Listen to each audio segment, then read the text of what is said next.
আমি কাকু নিয়ে সমালোচনা করতে চাই না। তাই সমালোচনা করাটা আমাদের পক্ষে ঠিক না।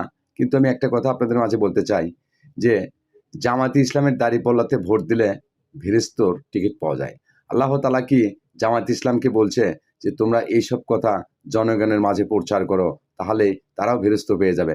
আর জামাত আর এলসিবিকে ভোট দিলে আসলেই বাংলাদেশের মানুষ যে কত অশান্তির মধ্যে ভোগ করবে, সেটা নিশ্চয়ই বাংলাদেশের জনগণই মনে। এইজন্য এবারের মার্কা দেশনায়ক তারেক রহমানের ধানের শীষ মার্কায় ভোট দিয়ে ইনশাল্লাহ আগামী দিনগুলো যেন আমরা এগিয়ে নিয়ে যেতে পারি। এবং তারেক রহমান যে কথাগুলো আপনাদের মাঝে বলেছে, ইনশাল্লাহ তারেক রহমান যদি কখনো এই বাংলাদেশের প্রধানমন্ত্রী হতে পারে, ইনশাল্লাহ বাংলাদেশের কেন পুরো বিশ্বর মানুষের মন এর যে কথাগুলো, সেই কথাগুলো দিয়েছে, সেই কথাটুকু ইনশাল্লাহ রক্ষা করবে। তাই এবারের মার্কা খালেদা জিয়ার মার্কা ধানের শীষ মার্কা, শহীদ রাষ্ট্রপতি জিয়াউর রহমানের মার্কা ধানের শীষ মার্কায় আমরা সকালে 12 তারিখে সবাই মিলে ভোট দেবো। সবাই ভালো থাকবে।